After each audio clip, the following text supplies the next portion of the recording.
Hey everybody, Hossdrone here with another Star Wars Destiny video. I apologize to everyone that I've been gone for so long. Kind of had some health issues pop up where, by the end of a work day, I was just so exhausted from dealing with the pain and stuff that recording a video, even playing a game on TTS didn't even sound like fun. All I would do was come home, eat dinner, and then spend the rest of the evening laying down. So I really apologize to everyone for my absence, but things are on the upswing again here, so I'm hoping to maybe get some new videos recorded here soon. In the meantime, let's talk some new set. So Spark of Hope came out, and I hope everyone who lives in a is able to get their hands on it. I unfortunately was not able to get my hands on any of it. My local gaming stores were delayed by a few days, so it's currently Sunday, and the stores in my area have said that they probably are not going to get it till Tuesday or Wednesday, unfortunately, yet. So if you got your hands on Spark of Hope, congratulations. Be thankful. Not everyone's been able to get their hands on it yet. So my understanding is I hear that Europe's having a really hard time with it. So, so yeah, if you got your hands on it, you'll be thankful and enjoy it, and hopefully the rest of us will join you soon. But in the meantime, TTS has everything available now. So thank you to everyone who's involved with getting all of the cards into TTS. Jacqueline Games and some other websites had done the proxies for a while. I haven't played really with any Spark of Hope yet, because even though they've had the proxies in TTS, I just haven't had the ability to play because of what I talked about before. But anyway, so this video is just going to be a quick, what I think is the tier list for the legendaries for the new set. I did a video like this before where I just kind of went over, the tier list, the cards, the legendaries from the new set that I think are bad, good, strong, great, definitely above average, and then the elite, like the card that I think is going to actually see a ton of play once people figure out how strong it is. And then once they figure out how strong it is, it's going to be just game breaking when it actually hits the table and does what it's supposed to do. So, but what I think I'm going to do is I'm going to start from the bottom and we'll go up. So I have two cards that I'm listing here in the bad category.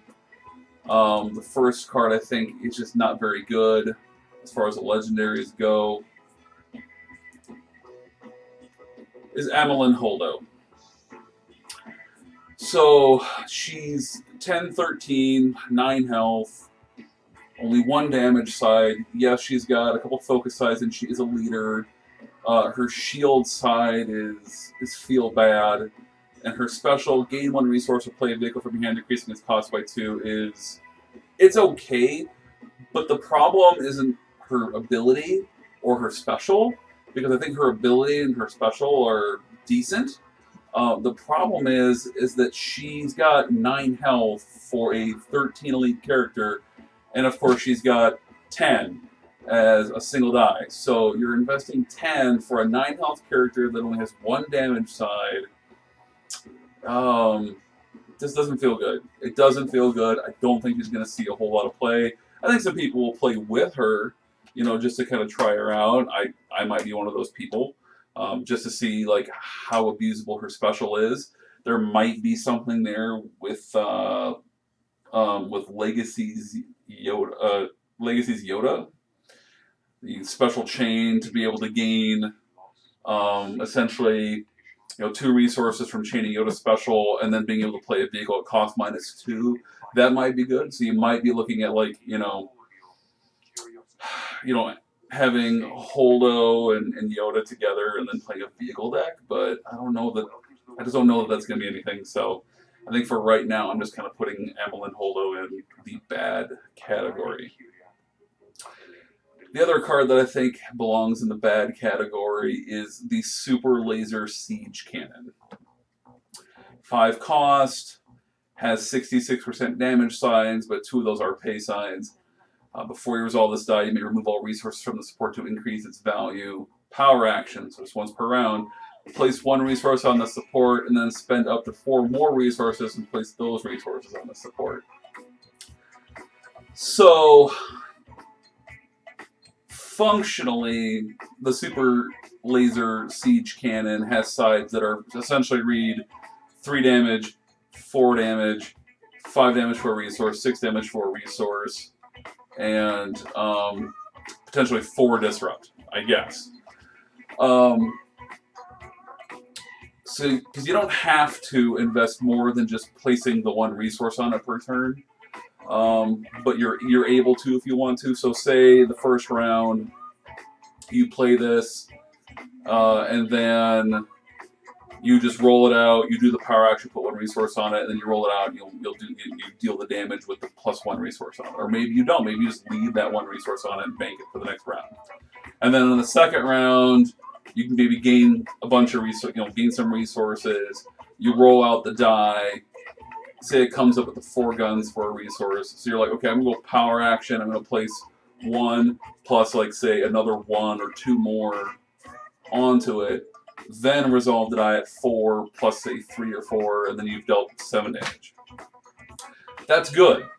Problem is that paying the 5 resources to get this on the table and then having to invest more resources later, guaranteed, in order to make it really good is tough.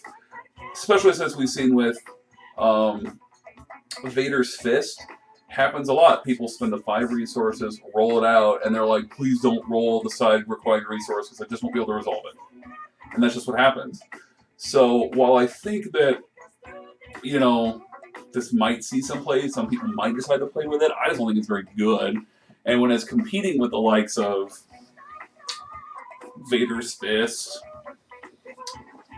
and other big, huge cost supports like, planetary bombardment and so forth, I just don't see this one making the cut as far as a support that you'd want to play. So maybe after rotation that might change once, when the next rotation happens. This might be the big bomb one. So you still may want to get your hands on a copy of this, but I would definitely wait till this goes down in value and then spend like your $4 or $5 per copy and get it ordered. So that would be my advice. So Amulet Holo, Super Laser Siege Cannon, those are my 2 bad legendaries. And I'm not going to say terrible, they're not unplayable, but I just don't think they're very good. So I'm going to put them in the bad category.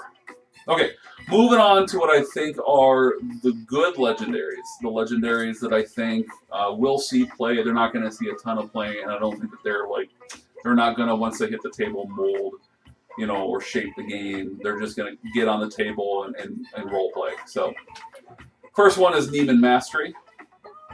Of course, you'll use it possibly in conjunction with Neiman Training, but,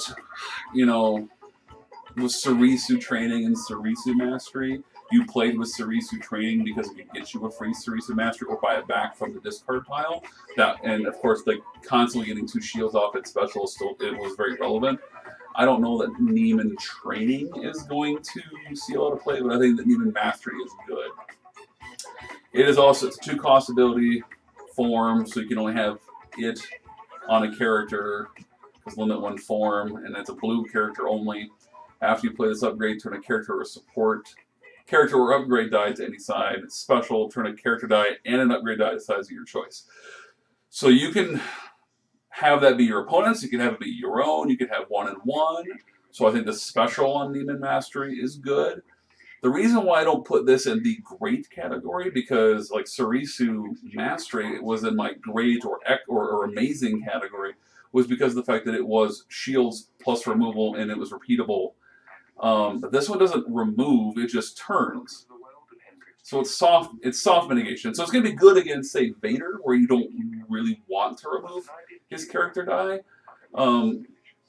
So soft mitigation has its place, but soft mitigation isn't great because your opponent has cards left, they can pitch and reroll. And then your investment of turning it is wasted. I still think this is good, though, because of the fact that you can also just affect yours. So you can have the Neiman Master, you can have the special actually act as a 2 focus side, so you'd end up having essentially 50% focus sides on this. So that's really good. So that's where I kind of see Neiman Mastery seeing play, is that you're gonna put it in your deck and you're gonna think about those specials as turning your own dice first, and then as soft mitigation as needed or as necessary. So I think it's a good card. I just don't know how much play it's going to see because it does only go on a blue character. So, yeah. So, good, not necessarily great. I hope to be proven wrong. If Neiman Master ends up being great, then that's great. So, and it does have the 1 damage side on it as well. So that it is a 2 damage side, so that's also good. So you're getting a potentially 2 damage side off a 2 cost upgrade. That's good. So, all right, moving on. Han Solo, the old swindler. His 10 health and his 12 for elite with a 1 gun or 1 damage and 2 damage side is fairly on curve. There's nothing exceptional about his cost to die sides as weighed against his health. He does have the ability to turn his own one as a power action, turn one of his dice that maybe rolled one of his 2 resources into a damage. So he essentially has 1 die that's a 66% damage side, which is good. That's really good. Problem is though, is that the rest of that ability is just not very good. You could use his power action in conjunction with Lando. That if he rolls the 1 resource side, you could flip him over to the 4 for 2 resource side, or vice versa if you just don't have the money. So you can. So that's good, but then you're in mono yellow, and I don't know if that's necessarily where you want to be. So, for right now, I think that this Han Solo is good. I just don't see him being great. Because, yeah, it's his 10 health. He does enable your scoundrel spotting cards, which is also good, but you can also do that with other scoundrels. And right now, I think that the aforementioned Lando, he has a better place in the meta right now, being able to be in both a mill deck or in a resource ramp into supports and vehicles deck. So, like I said, I think the bottom line with this Han Solo is he's good, but I just don't see him being great because, say you roll out with him and you roll like a pair of 1 guns, well, you can't flip those to 2 guns. And 1 damage sides are just not that fun. They're just not that good. So that's why I just don't necessarily see him being in the great category. And then, of course, on top of that is the fact that for trying to win the battlefield role, he only has 1 2 side. So, yeah, I don't see him being great. Next up is Qui-Gon's Spirit. Just 1 cost support, does have the Jedi keyword, which is important. Discard the support from play to control Qui-Gon Jinn. Special, shuffle the support to its owner's deck, give a character 1 shield, and remove any number of shields from your characters that deal much damage. So essentially, it's riposte on a... Well, it's riposte sort of on a stick because you have to shuffle it back into your deck, but it is only 1 cost. And while riposte was 0 cost, it was a 1-shot and it was gone. And it didn't give you any shields to begin with. So Qui-Gon's Spirit special will give you at least 1 shield to at least deal 1 damage for you. Where I see this being played is in a deck with the new Yoda, because of the 2+2 shield side. Adding a +2 shield side is really good for when you get a character with just a single shield side, I guess. But yeah, I see this being good. It could potentially sneak its way into the great category if that 1 resource cost ends up making it worth it. But as we've seen with Yoda's Spirit, where it's not really seeing a whole lot of play, I am hesitant. I'm going to hedge on Qui-Gon Jinn's Spirit. Next up, we get the Pulse Cannon. It's essentially the upgrade weapon version, sort of Vader's Fist. It is also villain. Power action, resolve the die, re-roll it back into the pool, resolve again. If able, then once again, if you did resolve it, roll it back into the pool again and resolve it if able. That's really good. The problem is that 50% of the sides on the pulse cannon are pay sides, and of course, if you don't have the resource and you do this power action and you roll and you hit a pay side, you know, it's just not going to be good. Like, you're obviously probably not going to do the power action if you can't resolve it on a pay side. So the turn that you play the pulse cannon is probably not a good one. Like, you only pay 3 resources to put it in play, but it's going to take you probably 5 resources in that first round. So even though it has a printed 3 cost, it's a functional 5 cost the first round that you play it. And so, you know, that kind of puts it on par with Vader's Fist, sort of. But Vader's Fist, when there's a character that goes down, doesn't discard, whereas Pulse Cannon's going to. And if you put Pulse Cannon onto a character, that character is easily going to be your opponent's first target. So, for that reason, I just don't see Pulse Cannon being great. I see it being something that someone might want to play with, try it out, but I just don't see it being great. And of course, even though it doesn't have blanks, it's kind of deceiving because those 2 resource or disrupt sides are just terrible.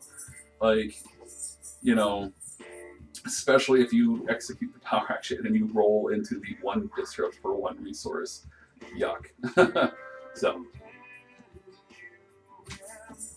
next up we have Maul. 13 health, which is really good, for 1620 elite. He's an apprentice, he is a Sith. Power action, re-roll one of his character upgrade die, then discard a card from hand and re-roll it again. If the die is now showing melee damage, you may remove it and deal its damage equal to its value to 2 characters. So where Maul is going to be really good is with his own lightsaber, where it has 66% damage sides as well, and he has the potential to cap out at a +4. And because it's just a modified melee side, you feel good about using his power action on it because you aren't losing a base side. And if you roll Maul out with his saber, then your opponent removes his base sides, well, then you still have something you can do with his saber. But that's really all I see Maul being good for doing. At 20 points, without being able to protect his die, he's a big that isn't able to really protect his dice like a lot of the new characters are able to. He's not bringing extra dice, he's not bringing protection to his dice. And right now, that's kind of the benchmark for where elites, for bigs, need to be. If you're 20 points or more, that's where you need to be at right now to be playable, really. So, I think that he'll be a lot of fun to play local gigs and so forth. I think that people will have a good time playing with him for that reason, but I just don't ever see him being playable in any kind of major tournament setting. So, for that reason, he's good, but he's not great. Next up, Thrawn. This was a tough one because, on the one hand, he's a 13 health character with a 2 damage side and a 3 damage side and a 2 focus side and a 2 discard side. And you get information with him, which in most card games, information is valuable. And then his power action allows you to basically play your opponent's cards against them, which isn't good for knowing what they're going to have in their hand for the next round, but then also being able to take away maybe the best card. The problem with him is that he's 19 elite and 15 non-elite. So at 15 non-elite, you are just not getting good enough value off of his die. You're just not. And at 19 elite, he is really tough to find a good partner for. 19 is elite. It's kind of a dead zone for finding a partner, because if you pair him with say a 9 cost, like say you put him with Watto or something like that, you do get 2 points for a plot, but you're really only getting 3 dice, and then that third die is just not helping you at all. So a lot of the partners that you can have with Thrawn, like Watto and some of the other characters, if they have damage sides, you're probably not going to be able to have a plot. If they don't have damage sides, you get a plot, but plots aren't necessarily worth it for that. So I think Thrawn's in kind of a weird place right now, and for that reason, I think he's just good. I don't know that he's great. Definitely don't think he's elite. He doesn't do enough milling to be a mill character. Yes, there are cards you can play on him and with him from the new set that might help you do that, but I'm not seeing it. I'm really conflicted on Thrawn. I'll be happy if someone can prove me wrong and make him be great, but for right now, it's a bear market on Thrawn right now, I think. Last up in the good category, we've got the Talisman of Resurrection. 3-cost upgrade, equipment, can only be played on a witch. 2 focus, discard 2 shields, which for a villain is really good. And then 2 specials, which even if all you do is gain the 2 resources, that's pretty good. This one, and the reason why it's at the end of the line here of my good category, is the fact that I could this is the one in the good category that I could easily see move its way up to being in the great category, because you basically can just have it in there for the gain 2 resources. And then if you do have the ability to, say, late game, build up enough resources and take an opponent's defeated character and put it under your control, that could be backbreaking. You could bank and bank and bank over the course of, say, 3 rounds, and then just kind of manage your resources accordingly so that you do have, like, say, 9 resources and steal your opponent's character.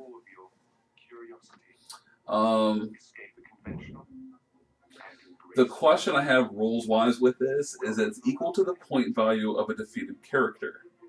But if a character is elite, can I just pay the non-elite cost and take it from them? What if I do that? What if that is allowed? Do I get them just at 1 die, or do I get both die even though I only paid the non-elite cost?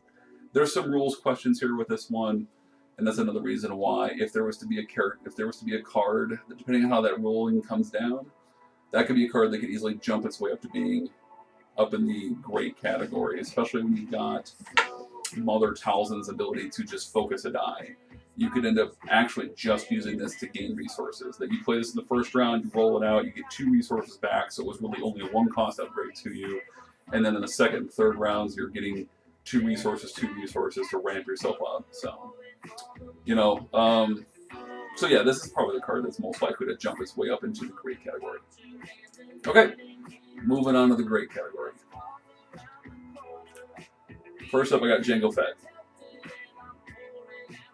11 health, 14 elite, 12 non-elite, 1 gun, 2 gun, 1 melee, 1 resource, 2 resource for $1. Equipment on him does not count towards his upgrade limit, and after you play an equipment on the character for the first time in the round, you get 1 resource. And since a lot of the really good equipment is just 1 cost, basically the equipment you could play on him is just 1 cost, a lot of your equipment's going to be free. There's gonna be a way that this is gonna get abused somehow. He has 50% damage sides. His elite cost is only 2 more to you, so you're gonna play him elite. He's got 33% resource sides. He's the first on my great list because I could easily see this and Talisman of Resurrection swapping places. That he ends up being proven as being just good but not great, and the Talisman bumps its way up into being great. So for now, though, I'm gonna say that since we've seen Palpatine be really good when you can have things go beyond upgrade limit, I know that the Destiny Council guys abuse like the Bandolier and so forth for good effect. For that reason, I see Jango Fett being great because with the ability to have like more than 3 upgrades on him, back to therapy comes into play as a way to keep him alive. So for that reason, putting him in the great category for now. Next up, Yoda's lightsaber. 1 cost hero upgrade weapon, 1 melee, plus 1 melee, shield resource, and then pair of specials. If you play this upgrade on Yoda, give him a shield. Special, deal an unblockable damage, or 2 unblockable if you instead remove a shield from the attached character. 1 cost weapons in this game have proven themselves over the history of the game as being good. especially when they essentially have 50% guaranteed damage sides and 66% damage sides if you get a melee you can pair it with. And the fact that it can be unblockable damage seems really good. So this is definitely an upgrade I think is going to get played a lot. Even maybe not even just in decks that are only not necessarily just blue, but they're blue with something, because this weapon doesn't have to play on a blue character, which is another reason why I think it's great. Weapons that, blue weapons that don't have to just play on blue characters, solid. All right. So the next two we're going to do in conjunction with each other. C-3PO, R2-D2. I'm not going to rehash what others have already said before about them as a character combo. If you want to know what that's about, you can just kind of search that out. The guys at Aerobrick Gaming have done videos on it. Hyperloops have talked about it, etc., etc. I'm not going to rehash that. But the bottom line is, though, is that while maybe individually these two characters would fall down to the good or maybe even bad, they're never going to be played that way. They're always going to be played together. They're going to be they're going to be their little combo with their plot, and they're going to be really strong. So that's all I got to say about that. Next up, Han Solo's Blaster. 1 gun, 2 gun, 3 gun for $1, plus 3 gun. Ambush, 3 cost. After you play the upgrade, you may force an opponent to remove one of their dice showing damage. So the first time you play this, it's like you're paying 1 for your opponent.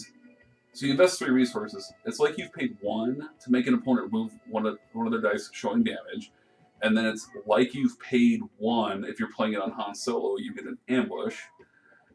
And then on top of it, it's 66% damage sides. So I feel like that's pretty good. And it's not limited to Han Solo. It's not limited to yellow characters only. And it has ambush on it to begin with. So even if you're not playing it on Han Solo, it's I play this gun and then I can roll this character out. That's pretty good. So for 3 cost, this is like Awakening's block level of weapon. So it's a good thing it's unique, and it's a good thing it's hero only, because it would be in pretty much every deck that played yellow otherwise. Next up, we got Cantobite Security. After the support is discarded from your hand by an opponent's effect, you may play it for free.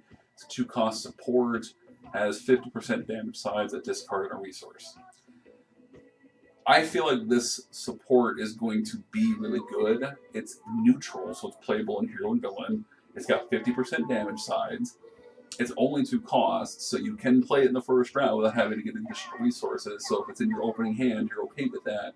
But when you play against Mill, it becomes really good. Because whether it's... the problem is, though, if your opponent discards it from your deck, womp womp.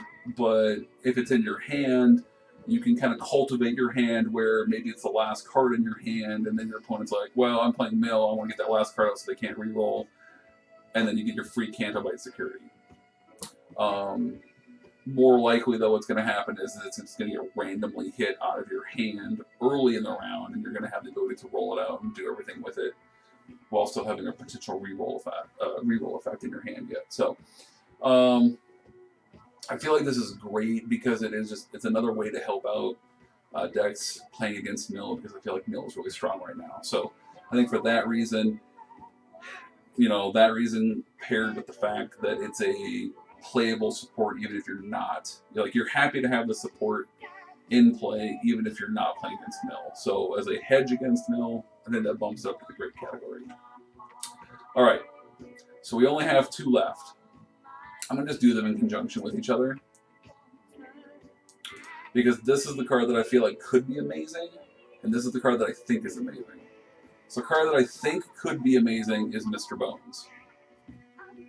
He's a 2-cost support droid. After you resolve the die showing melee, if you just defeated a character, you get to ready him again.